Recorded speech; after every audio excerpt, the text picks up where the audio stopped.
Cerita ini diceritakan oleh salah satu narasumber yang pernah bekerja di rumah makan tersebut. Nama tokoh dalam cerita ini sudah disamarkan. Pesugihan Ludah Pocong yang ditulis oleh Om Ras. Yang ingin membacanya langsung bisa di Twitter beliau dan follow akun beliau juga. 2018 Kalimantan Selatan.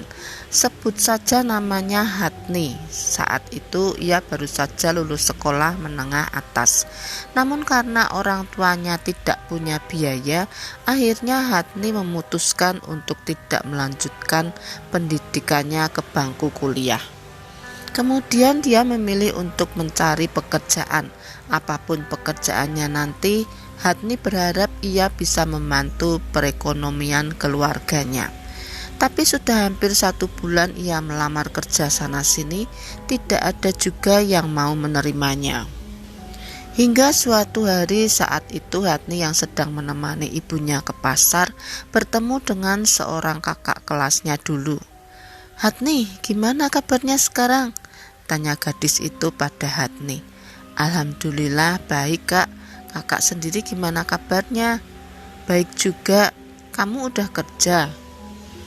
Hatni tersenyum tipis, ia melihat ke arah ibunya yang sedang memilih sayur. "Belum kak, sudah sebulan aku cari kerja ke sana kemari, tapi belum ada hasil. Kebetulan nih, di tempat kerjaku sedang mencari karyawan baru. Kamu mau gak?" "Mau kak," jawab Hatni cepat. "Tapi kerja di warung makan gak apa-apa." "Gak apa-apa kak, dimanapun dan apapun pekerjaannya aku siap." "Ya udah kalau gitu aku langsung telepon bosku dulu ya," seraya mengeluarkan HP dari dalam tasnya. Kemudian sedikit menjauh dari Hatni, mencari tempat yang lebih tenang untuk menelpon. Hatni mengangguk. Terlihat Susi menempelkan HP-nya di telinga dan tidak lama kemudian ia seperti sedang berbicara. Setelah beberapa saat berbicara melalui telepon, Susi pun menghampiri Hatni yang masih berdiri penuh harap. "Kata bosku kalau memang kamu mau kerja di sana, kamu bisa ikut aku besok. Sekalian kamu lihat-lihat tempat kerja dan membicarakan soal gaji. Gimana?" Dengan cepat Hatni mengangguk, bibirnya tersenyum lebar. "Aku mau kak, aku mau. Terima kasih ya kak. Semoga dengan pekerjaan ini aku bisa membantu orang tuaku," ucap Hatni. Susi tersenyum. "Pasti kamu bisa, besok aku jemput kamu ya," ujar Susi. "Gak usah kak, biar aku yang ke rumah kakak. Kasihan kakak kalau harus ke rumahku, kan aku yang mau ikut. Jadi sudah wajar kalau aku yang nyamperin kakak." "Gak apa-apa, aku pakai motor kok, gak capek. Kalau kamu kan jalan kaki, capek nanti." "Makasih banyak ya kak." "Ya udah, aku mau lanjut cari barang-barang dulu ya," ujar Susi seraya pamit pada Hatni. "Baik ya temanmu itu," ujar ibunya seraya memasukkan sayuran yang dibeli ke dalam bakul. Hatni mengangguk mengiyakan perkataan ibunya. Di keesokan harinya pagi-pagi sekali Hatni sudah siap. Ia menunggu Susi sambil duduk di teras rumah. Sekitar pukul 7 Susi datang dengan mengendarai motor Mio berwarna biru. Ia tersenyum sambil melambaikan tangan pada Hatni yang langsung berdiri menghampirinya. "Sudah siap?" tanya Susi. "Sudah kak." "Bu, kami berangkat ya," pamit Susi pada ibunya Hatni yang sedang menjemur pakaian. "Hati-hati ya kalian berdua, jangan laju-laju." Di perjalanan tak banyak yang mereka bicarakan karena keadaan pada saat itu tidak mendukung untuk mengobrol. Sebab Hatni yang di belakang banyak hahoho saat diajak bicara karena memang Susi membawa motor dengan kecepatan tinggi. Sekitar 1 jam perjalanan akhirnya mereka berdua tiba di warung makan tempat Susi bekerja. Saat itu suasana warung makan masih sepi dan karyawannya pun masih bebersih meja dan lain-lain. Susi mengajak Hatni untuk masuk. Bangunan itu memiliki 2 tingkat. Seperti lantai 1 digunakan untuk warung dan lantai 2-nya digunakan sebagai tempat menyimpan barang-barang seperti piring, gelas, dan lain-lain. Bos pemilik warung makan tersebut menyambut Hatni dengan sangat ramah. Hatni ditanyai berbagai hal yang berhubungan dengan perdapuran. Hatni yang memang pandai memasak menjawab pertanyaan-pertanyaan itu dengan baik. Baiklah, untuk masalah gaji kamu akan digaji sebesar 1,5 juta per bulannya. Tapi kalau kamu berhenti bekerja di sini kurang dari sebulan, maka gajimu tidak akan dibayar. Jam mulai kerja sekitar pukul 7 dan tutup sekitar jam 8 malam. Kalau semisal pembeli sedang ramai dan mengharuskan warung tutup sedikit lebih larut, maka kalian akan diberikan bonus, ujar wanita berusia 40 tahunan itu. Tanpa ragu Hatni langsung mengangguk menyetujui.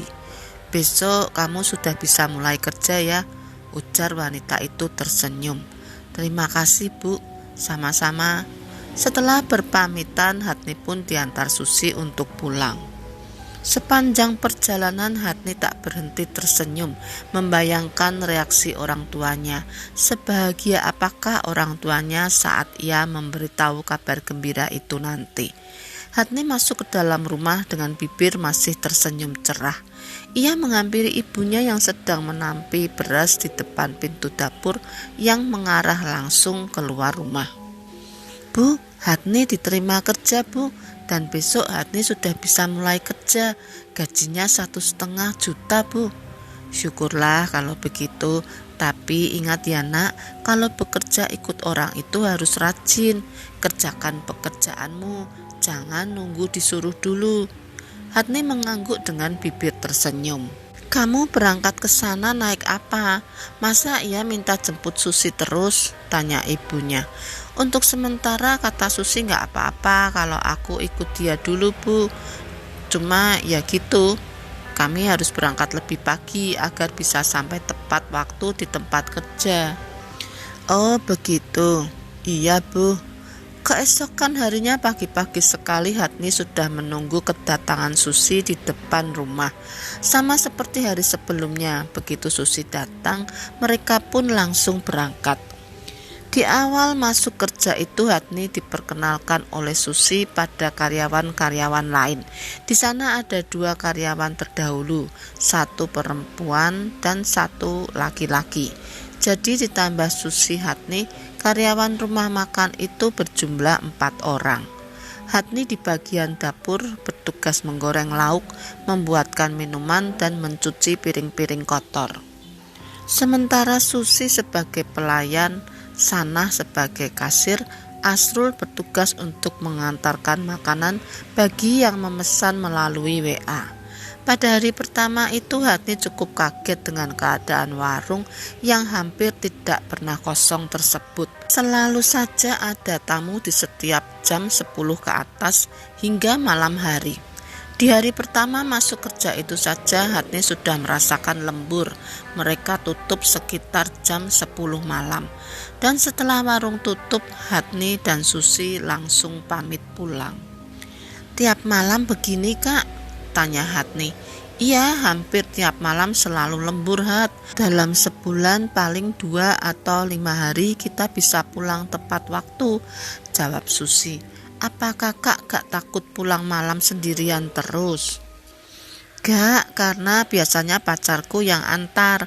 Kalau sekarang kan sudah ada kamu. Kalau aku lebih takut orang jahat Kak, pulang malam-malam begini sendirian, ujar Hatni. Kamu lupa ya, aku ini bisa bela diri. Oh iya ya, dulu kakak kan pernah ngalahin anak laki-laki di sekolah. Terdengar tawa mereka berdua menghiasi heningnya malam itu. Terima kasih ya Kak, ucap Hatni pada Susi saat mereka sudah sampai di depan rumah Hatni. Saat itu terlihat ayah Hatni sedang duduk di teras. Kok ayah di luar? Ayah nunggu kamu nih, kenapa baru pulang? Larut sekali, pikiran ayah sudah kemana-mana nak, ujar ayahnya. Lembur ya, malah tadi kata Kak Susi pulang tepat waktunya bisa dihitung dengan jari. Oh begitu, berarti warung itu terkenal sekali ya nih, sampai-sampai pelanggannya banyak sekali. Iya ya, kasihannya anak ayah ini pasti capek sekali. Tapi nanti kalau sudah terbiasa gak terasa capek lagi kok ya, jawab Hatni sambil tersenyum. Kamu jangan mandi malam-malam ya nih, gak baik, ujar ayahnya. Iya ya, nanti selesai ganti baju kamu makan ya, biar ayah temani. Iya ya, ibu sudah tidur ya? Sudah dari jam 8 tadi. Hatni mengangguk, ia langsung masuk ke dalam kamar, sementara ayahnya berjalan ke arah dapur. Setelah ganti baju dan mengelap sedikit badan dengan tisu basah, Hatni pun keluar. Ia melihat di dapur ayahnya sudah menyediakan makanan untuk Hatni. Ayo makan nak. Hatni duduk lesehan bersama sang ayah. Ayahnya terlihat sangat perhatian pada Hatni. Ya, ayahnya memang sudah seperti itu sejak dulu. Bagaimana bosmu? Baik, tanya ayahnya. Baik ya, teman-teman juga baik. Syukurlah kalau begitu nih. Orang mana bosmu itu? Kalau dari ciri-ciri fisik orangnya sih seperti orang Cina ya, tapi logat bahasanya seperti orang Jawa. Oh begitu ya, ujar ayahnya sambil mengangguk. Sudah ya, nih sudah kenyang, ujar Hatni saat ayahnya ingin mengisi ulang nasi ke dalam piringnya. Kamu mau teh jahe, biar ayah buatkan ya. Gak usah ayah, sudah larut sekali, kasihan ayah, nih juga udah ngantuk. Sebentar saja nih, ayah buatkan dulu ya, untuk memburu angin, apalagi tadi kamu pulangnya larut sekali, kena angin malam nanti masuk angin. Tapi ini sudah ngantuk ya, nantilah nih minum tolak angin di kamar, masih ada satu. Ayah kan juga capek, biar kita tidur aja ya. Gak usah buat teh jahenya, sudah larut malam ya. Ya sudahlah kalau begitu, kamu istirahat ya nih, ujar ayahnya. Saat tubuhnya sudah rebahan di kasur, Hatni merasa sangat nyaman dan tidak lama kemudian ia pun terlelap. Sama seperti sebelumnya, pagi itu Susi datang menjemput Hatni. Lalu mereka berdua berangkat kerja bersama-sama. Sesampainya di tempat kerja, mereka melihat warung sudah buka dan bos mereka sedang duduk-duduk di salah satu kursi sambil bermain HP. Susi, Hatni, kemari sebentar, panggil bos mereka. Ada apa bu? Tanya keduanya setelah mendekat. Hari ini saya mau pergi, mungkin malam baru pulang, dan katanya itu si Sanah gak enak badan, jadi gak masuk hari ini. Gak apa-apa ya, kalian cuman bertiga saja hari ini, nanti saya kasih bonus lah, lanjut si bos sambil tersenyum. Aman bu, gak apa-apa, si Hatni juga gesit kerjanya, jadi kami pasti menghandle semuanya, ujar Susi. Baiklah kalau begitu, terima kasih sebelumnya ya. Oh iya, nanti semisal kalian lapar, gunakan saja uang di laci kasir untuk beli makanan ya. Baik bu, jawab keduanya. Setelah itu bos mereka pun berpamitan untuk pergi. Kenapa mesti beli makanan di luar kak? Kan di sini juga warung makan. Ya biasanya memang begitu, di saat jam makan bos selalu beli makanan di luar untuk karyawan. Aku juga kurang tahu alasannya. Hatni mengangguk, ia berpikiran kalau bosnya mungkin saja pelit. Sebab kan makanan yang dijual di warung ini lumayan mahal. Berbeda kalau beli ayam geprek di luar yang harganya cuma 8 hingga 10.000 seporsi. Zrul, tolong ambilkan kecap dan satu lusin piring baru yang untuk naruh sate itu ya Zrul. Ini piringnya sudah banyak yang pecah, ujar Susi menyuruh Asrul yang baru saja datang. Tanpa berkata apa-apa, Asrul lantas mengambil kunci pintu lantai atas. Hatni yang sedang menyapu melihat ke arah Asrul yang sudah menaiki tangga. Tangga itu tepat berada di samping toilet yang diperuntukkan untuk pembeli. Namun tidak lama setelah Asrul naik, tiba-tiba Asrul berlari turun dengan wajah ketakutan. "Kamu kenapa?" tanya Susi. Gak apa-apa, aku kebelet BAB, nanti kamu ambil sendiri saja ya, ujar Asrul. Dasar, gerutu Susi. "Yuk Hat, ke atas," ajak Susi kemudian. Hatni nurut-nurut saja, ia langsung meletakkan sapunya dan ikut naik ke atas bersama Susi. Saat berada di lantai atas itu, Hatni merasa bahwa hawanya agak berbeda.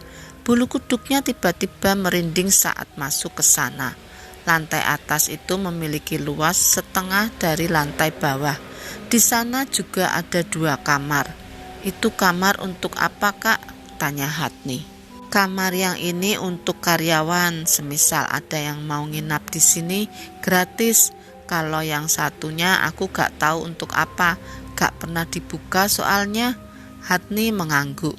Kemudian ia membantu Susi mencari barang-barang yang dicarinya.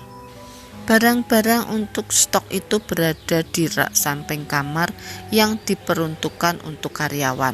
Setelah selesai mengambil barang-barang yang diperlukan, mereka pun turun. Asrul terlihat menatap mereka dengan tatapan aneh. Sambil sesekali ia mengarahkan pandangannya ke arah atas. "Kenapa kamu, Srul?" tanya Susi. Gak apa-apa," jawab Asrul seraya berbalik badan dan meletakkan tempat sampah yang sepertinya baru saja ia cuci. "Hat," panggil Asrul. "Iya." Udah lupain aja." "Apa sih? Kalau ada yang mau diomongin, omongin aja. Kenapa?" tanya Hatni. Asrul tertawa. "Pasti kamu penasaran kan? Aku cuma sengaja kok mau bikin kamu penasaran," ujar Asrul sambil tertawa. Hatni hanya bisa menatap Asrul dengan kesal sambil mengomel dalam hati. Hari itu berjalan seperti biasa. Warung ramai kedatangan para pembeli yang mengantri menunggu giliran untuk makan di warung tersebut. Hari itu Hatni disuruh oleh Sana untuk mengambil nampan baru di lantai atas. Hatni yang memang paling muda di sana menjadi sering disuruh-suruh oleh Sana. Namun bagi Hatni itu tidak masalah. Selagi ia bisa mengerjakan apa yang disuruh, maka ia akan menurutinya. Keret, suara pintu utama lantai atas itu terbuka. Hatni mencium aroma aneh yang menyengat memenuhi ruangan itu. Saat Hatni sedang fokus untuk mencari nampan, tiba-tiba terdengar suara orang batuk. Awalnya Hatni mengira kalau itu mungkin suara dari bosnya yang memang setiap pagi naik ke lantai atas. Namun sesaat kemudian Hatni terpaku saat ia menyadari kalau tadi pintu utama lantai atas dikunci dan ia sendiri yang membukanya. Seketika Hatni langsung menoleh ke belakang. Untungnya tidak ada siapa-siapa di sana. Hatni merasa lega, tapi hanya untuk sesaat saja, karena tepat ketika Hatni kembali menoleh ke depan, ada sesosok putih melayang-layang di depannya. "Ah!" teriak Hatni sembari berlari keluar dari ruangan tersebut. Hatni menuruni tangga dengan cepat. Saat sampai di bawah, terlihat Asrul langsung menghampirinya. "Kamu kenapa?" tanya Asrul. Ada hantu di atas." "Shh, jangan keras-keras. Kalau ketahuan bos nanti kamu yang dimarahi," ujar Asrul seraya menempelkan telunjuknya di bibir. "Atur dulu napasmu. Kalau sudah tenang, kita lanjutkan pekerjaan kita. Nanti setelah pulang, aku akan ceritakan apa yang aku tahu padamu." Hari itu sekitar pukul 11 malam, warung baru saja tutup. Karena tutup terlalu larut malam, alhasil Asrul dan Hatni tidak jadi bertemu. "Kamu kenapa, Hat?" tanya Susi. Gak apa-apa, Kak. Agak capek aja." "Hat, minggu depan aku lamaran. Nanti kamu datang ya. Ajak sekalian ibu dan ayahmu," ujar Susi. "Wah, selamat ya, Kak. Aku janji bakal datang, Kak," ujar Hatni. Malam itu seperti biasa, ayah Hatni sedang menunggunya di teras rumah. Saat Hatni datang, sang ayah langsung berdiri menyambutnya. "Ayah, siapkan makanan ya. Kamu ganti baju dulu," ujar ayahnya. Hatni mengangguk, lalu dia berjalan masuk ke dalam kamar, sementara ayahnya ke arah dapur untuk menyiapkan makanan Hatni. Saat sudah di dapur, Hatni termenung melihat makanan di dalam piringnya. "Ada apa nih? Apa kamu ada masalah?" tanya ayahnya. Hatni menatap sang ayah, kemudian tanpa ragu ia menceritakan apa yang ia lihat di lantai atas warung tempat ia bekerja itu. Setiap tempat memang ada penghuninya, tapi ayah rasa penghuni di sana hanya kebetulan saja menampakkan diri padamu. Mungkin mereka ingin berkenalan, ujar ayahnya Hatni. Selama mereka tidak mengganggu, biarkan saja. Toh di dunia ini kita memang hidup berdampingan dengan mereka kan? Ayo makan dulu, lanjut ayahnya sembari menunjuk piring milik Hatni. Keesokan harinya Hatni dijemput Susi seperti biasa. Mereka tiba di warung sedikit terlambat. Saat itu Asrul sudah menyapu warung dan mengelap meja. Sementara bos mereka tidak terlihat di sana. Mungkin si bos sedang berada di lantai atas, karena memang seperti itu biasanya. Hari itu berjalan seperti biasa dan di malam harinya pembeli masih banyak berdatangan. Hatni masih asik dengan penggorengan, sementara Susi juga terlihat sibuk mengantar makanan dan membersihkan meja yang baru ditinggalkan oleh pembeli. Tiba-tiba saat mereka sedang sibuk dengan pekerjaan masing-masing, terdengar suara seorang anak kecil, mungkin saat itu usianya sekitar 5 tahunan.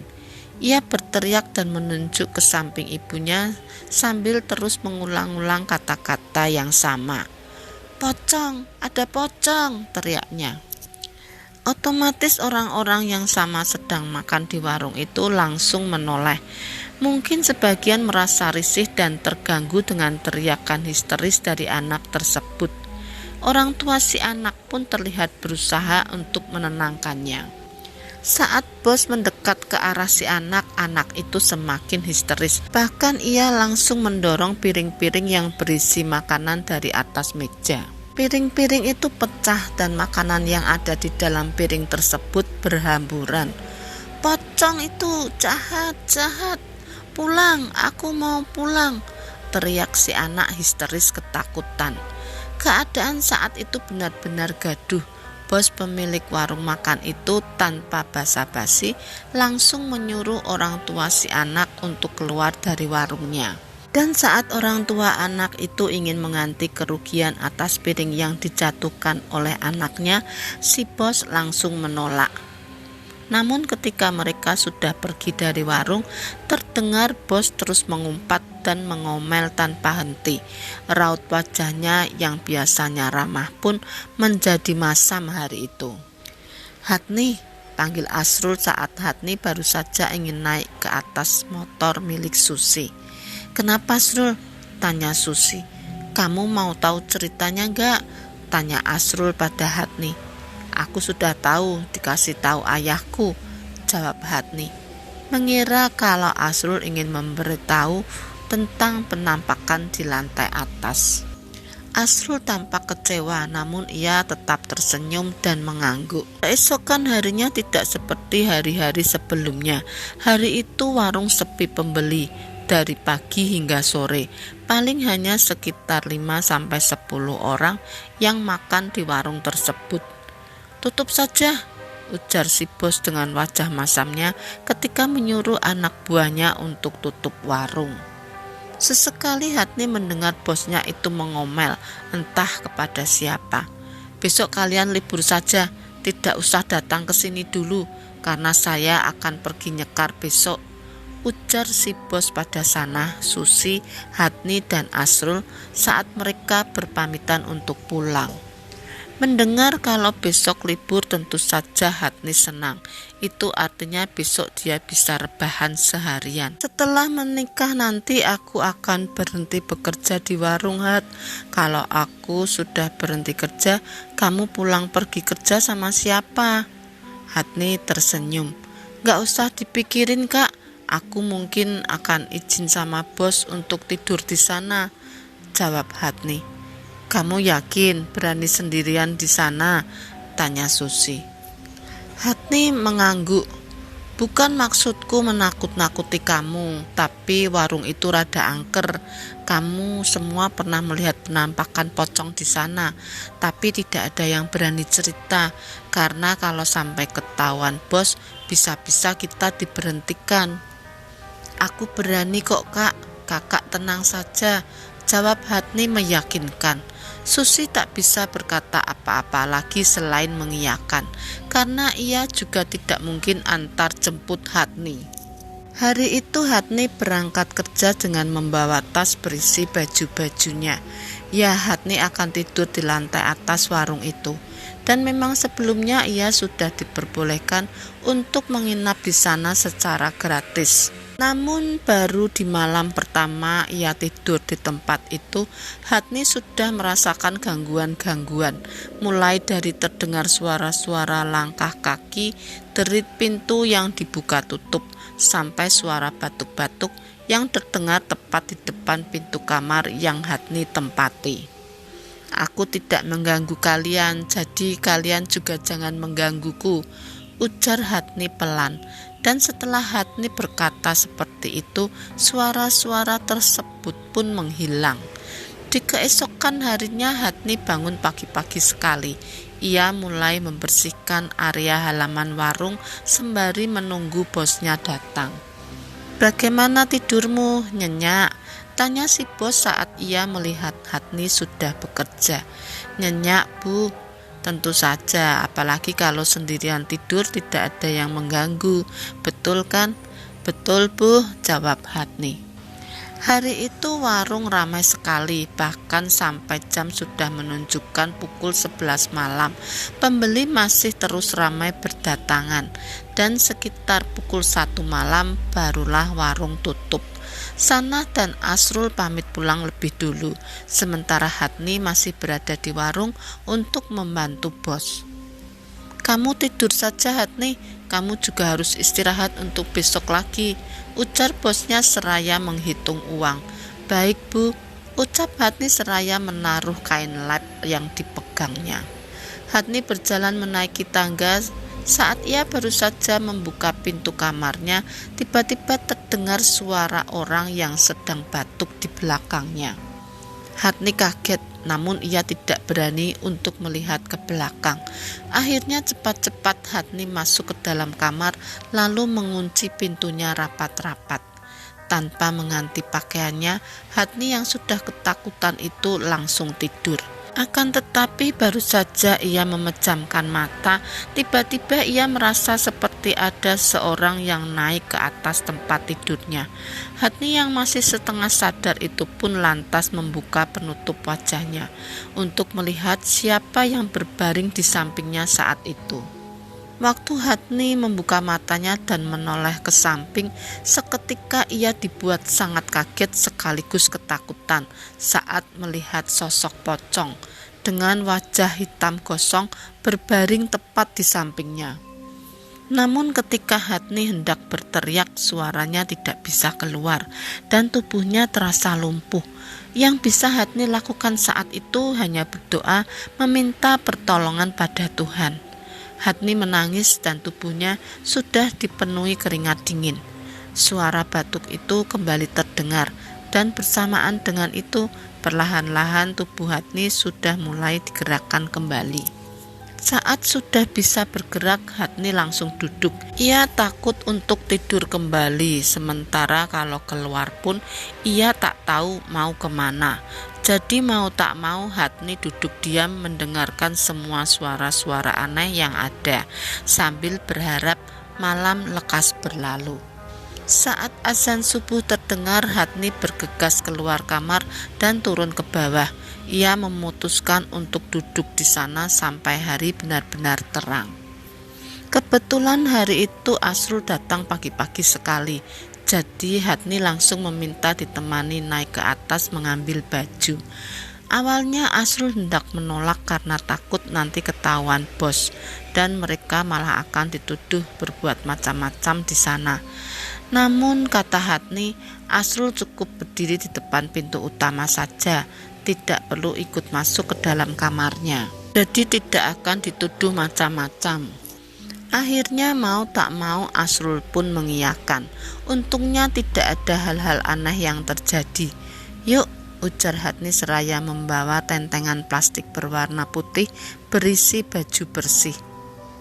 Saat Hatni mandi, Asrul menyapu halaman warung, dan ketika Hatni selesai mandi, mereka berdua pun mulai bekerja sambil sesekali mengobrol. Tidak lama bos mereka pun datang. Asrul, tolong ambilkan mangkok baru 2 lusin ya, ini mangkoknya sudah tidak layak untuk disuguhkan, ujar bos mereka pada Asrul. Asrul menatap Hatni. Aku temani yuk Srul, kebetulan aku juga mau ambil barangku di atas, ujar Hatni yang paham dengan maksud tatapan Asrul. Brak, terdengar suara pintu kamar Hatni terbuka, padahal tidak ada siapa-siapa di sana selain mereka berdua. Hatni dan Asrul saling bertatap-tatapan. Kamu berani sekali ya nih, ujar Asrul cepat-cepat mengambil mangkok yang dipinta bosnya tadi. Aku terpaksa Zul, Susi kan sudah berhenti, mau nikah dia. Sementara selama ini aku ikut nebeng sama dia kan. Kalau dia gak ada, aku gak ada kendaraan untuk pulang pergi. Angkutan umum jurusan ke desaku gak sampai malam. Asrul mengangguk lalu cepat-cepat keduanya keluar dari ruangan tersebut sambil membawa mangkok baru yang masih terbungkus plastik. Siang itu saat pembeli masih sangat ramai dan mengantri, tiba-tiba terdengar seseorang melempar piring yang ada di depannya sambil berkata kasar. Anjing, apa-apaan ini?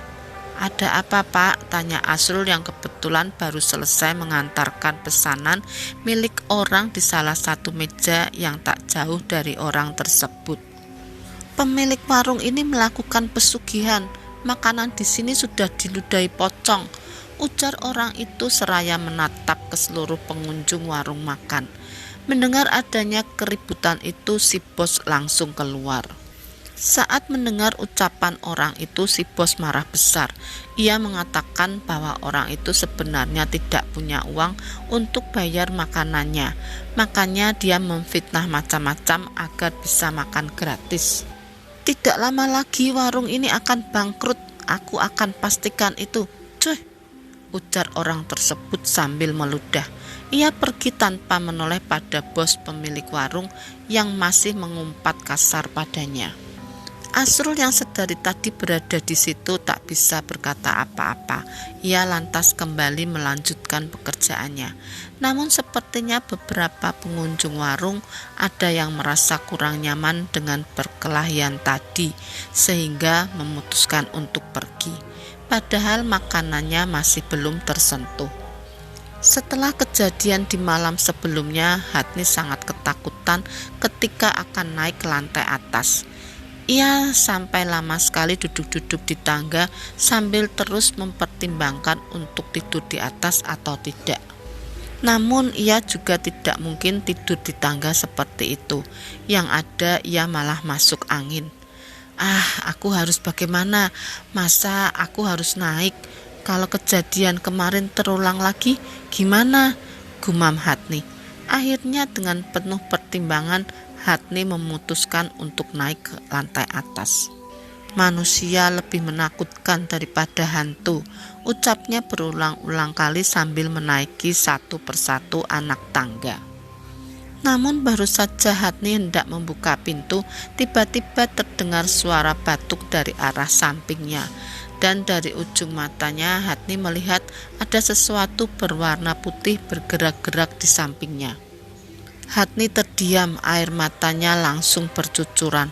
Seketika itu juga Hatni merasa tubuhnya seperti tak bisa bergerak. Ia hanya bisa memejamkan mata sambil berharap tidak akan terjadi apa-apa padanya.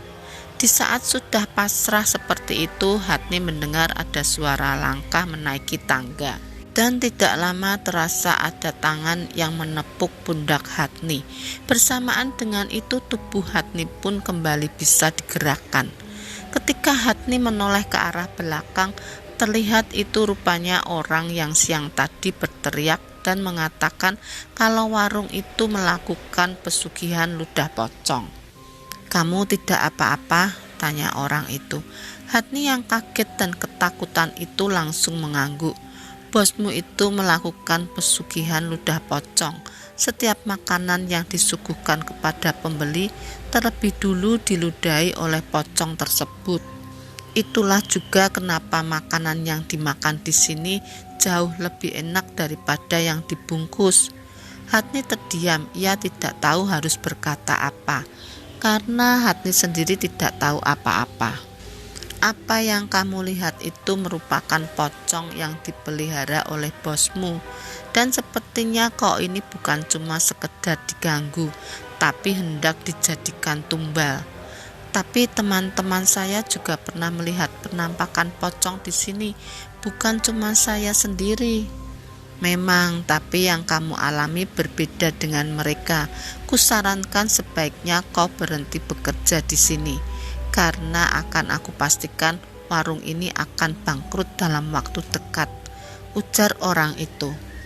"Maaf Pak, tapi cuman ini pekerjaan yang saya punya.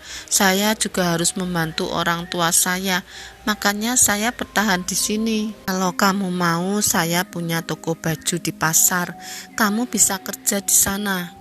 Hatni terdiam. Kenapa orang asing ini tiba-tiba menawarinya pekerjaan? Apa jangan-jangan yang dikatakan bosnya tentang orang itu benar? Hatni punya pemikiran kalau orang itu mungkin saja ingin menipunya. Namun mesti begitu ia harus tetap sopan, karena kalau salah ucap bisa saja orang itu jadi marah dan melakukan hal-hal buruk padanya. "Saya pikir-pikir dulu Pak," ujar Hatni. "Boleh saya masuk ke dalam?" tanya orang itu tiba-tiba. "Maaf Pak, saya tidak berani memperbolehkan orang asing masuk ke dalam," ujar Hatni. "Ya sudah, kalau begitu saya permisi. Sebaiknya malam ini kamu tidak tidur di sini, karena peliharaan bosmu itu bukan cuma pocong. Dan terserah kamu mau percaya atau tidak, tapi kamu itu sudah terikat menjadi tumbal untuk mereka." Saat orang itu menuruni tangga, Hatni juga ikut turun. Hampir 1 jam Hatni duduk di pinggir jalan itu sambil menahan rasa kantuknya. Tiba-tiba ada sebuah sepeda motor yang berhenti di depannya. "Mau nyari ojek kah?" tanya orang itu. Hatni menggeleng. "Saya tidak punya uang Pak, uang saya ketinggalan di tempat kerja," jawab Hani. "Memangnya adik mau kemana? Biar bapak antar. Bahaya perempuan di jalan sendirian begini, malam-malam pula." Hatni terdiam, ia tak tahu harus kemana malam itu. "Saya sebenarnya mau pulang Pak, tapi pakaian dan uang saya semuanya ada di tempat kerja. Saya takut kesana lagi Pak." "Loh kenapa? Apa bosmu menahan barang-barangmu? Kalau memang begitu, ayo bapak bantu lapor ke polisi." "Bukan Pak, bukan begitu. Saya memang tinggal di sana, tapi saya takut balik ke sana lagi karena," ujar Hatni seraya menceritakan tentang penampakan yang ia lihat. Bapak tukang ojek itu terdiam untuk beberapa saat. "Bagaimana kalau malam ini kamu ke rumah bapak saja? Di rumah ada anak dan istri bapak. Daripada kamu di sini, takutnya ada orang mabuk." Karena sudah tidak tahu mau kemana, akhirnya Hatni pun menerima tawaran si bapak, karena sepertinya bapak itu orang baik. Dan benar saja, saat Hatni sampai di rumah si bapak, terlihat ada anak dan istrinya yang sudah tertidur lelap. Rumah itu hanya sepetak, tidak memiliki kamar, dan si bapak sekeluarga tidurnya hanya lesehan di lantai tanpa kasur. Bapak itu juga membangunkan istrinya untuk memberitahukan kedatangan Hatni di sana. Dan sama seperti si bapak, istrinya itu juga ternyata orang yang sangat baik. Ia mempersilahkan Hatni untuk tidur bersama mereka malam itu. Karena Hatni sudah sangat mengantuk, jadi tak butuh waktu lama untuk tertidur. Dalam mimpinya Hatni melihat orang tuanya menangis, dan di hadapan kedua orang tuanya itu juga terlihat ada Hatni yang sudah dipocongi. Nafas Hatni seketika terasa sesak. Saat ia membuka mata, tiba-tiba ia merasa tubuhnya tak bisa digerakkan. Beruntungnya istri si bapak tukang ojek yang tidur di sebelahnya tersebut menyadari hal itu. "Hatni, bangun, Hatni, Hatni," panggilnya sambil menggoyang-goyangkan tubuh Hatni. Hatni merasa kalau tubuhnya digoyang-goyangkan seperti itu, namun ia tidak bisa bergerak. Hatni juga mendengar saat istri tukang ojek itu membangunkan suaminya untuk membantu menyadarkan Hatni. Tubuh Hatni sudah basah oleh keringat dingin, tapi meski begitu ia masih belum bisa menggerakkan tubuhnya, padahal ia sudah berusaha sekuat tenaga agar bisa bergerak. Tiba-tiba terdengar si bapak tukang ojek keluar rumah, dan tidak berapa lama ia masuk lagi bersama seseorang. "Astagfirullahaladzim," ucap orang itu. Hatni dapat merasakan jika ada seseorang menyentuh kepalanya, dan perlahan-lahan sekujur tubuhnya mulai terasa ringan dan kembali bisa digerakkan. Hatni menoleh ke kiri dan ke kanan. Ia melihat si bapak tukang ojek dan istrinya yang terlihat cemas. "Istirahatlah, besok bapak antar kau pulang ke rumahmu," ujar si bapak tukang ojek pada Hatni. Setelah kejadian yang terjadi padanya, Hatni semakin ketakutan untuk tidur. Takut kalau sampai kejadian yang sama berulang dan menyebabkan hal-hal yang tidak diinginkan. Keesokan paginya Hatni diantar si bapak ke warung untuk mengambil pakaian dan uangnya. Si bos yang sudah ada di sana langsung memarahinya akibat meninggalkan tempat itu dalam keadaan pintu utama lantai atas tak terkunci. Akibatnya ada orang yang masuk ke dalam dan mengacak-ngacak kamar yang tidak membuka kunci itu. Entah apa yang hilang, yang pasti saat itu Hatni dimarahi habis-habisan. Dan karena hal itu juga Hatni memutuskan untuk berhenti bekerja di warung tersebut. Sepanjang jalan Hatni menangis karena kehilangan pekerjaan dan sakit hati setelah dimarahi oleh bosnya. Sesampainya di rumah terlihat ayahnya yang saat itu hendak pergi ke ladang tengah memakai sepatu botnya. Ayahnya menyambut Hatni dengan raut wajah senang. Ia juga mempersilahkan tukang ojek untuk masuk ke dalam rumah. "Maaf sebelumnya Pak, tapi kata orang yang semalam membantu Hatni ini, katanya ada beberapa makhluk halus yang mengikuti Hatni, karena Hatni ini sudah dijadikan tumbal, dan makhluk-makhluk itu tinggal menunggu masa panennya saja," ujar si bapak. Ayahnya Hatni melongo, kaget bercampur rasa tidak percaya dengan apa yang disampaikan oleh si bapak tukang ojek. Kalau bisa saat Hatni tertidur, letakkan cermin dan gunting di dekat kepalanya, dan lebih bagus lagi kalau dikasih kelambu hitam supaya makhluk-makhluk itu tidak bisa melihatnya. "Ini maksudnya tumbal apa Pak? Kenapa anak saya dijadikan tumbal? Siapa yang menjadikan anak saya tumbal?" tanya ayahnya Hatni. "Pemilik warung tempat anak bapak bekerja ini melakukan pesugihan. Dia juga memelihara makhluk-makhluk seperti itu yang bertujuan untuk kelancaran usahanya. Dan sebelumnya pun mungkin sudah pernah ada yang menjadi tumbal, hanya saja tidak ketahuan." Ayahnya Hatni terlihat mengelus dada. "Jadi bagaimana anak saya ini Pak? Anak saya tidak akan mati kan Pak?" tanya ayahnya Hatni.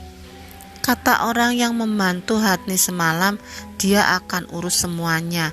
Tapi seperti yang saya katakan tadi, Hatni tetap harus dijaga juga ya Pak."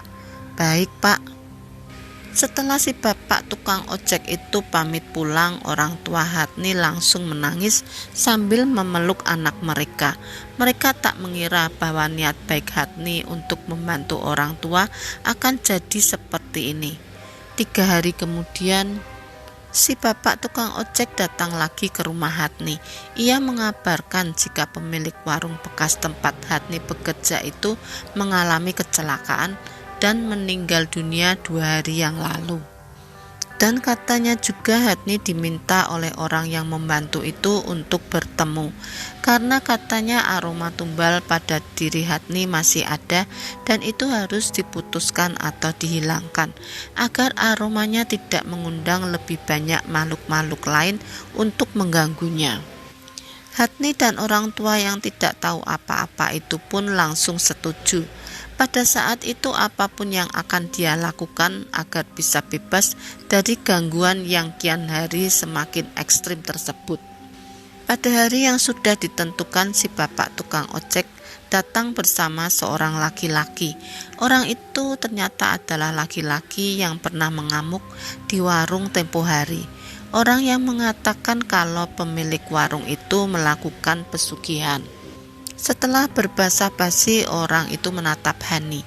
Malam itu akulah yang meminta Pak Rohman ini untuk mengantarmu pulang. Tapi ternyata kau dibawa ke rumahnya. Dan aku jugalah orang yang menerobos masuk ke dalam ruangan itu. Maaf karena sudah mengira dimarahi. Tapi jika tidak seperti itu, kamu mungkin tidak akan selamat.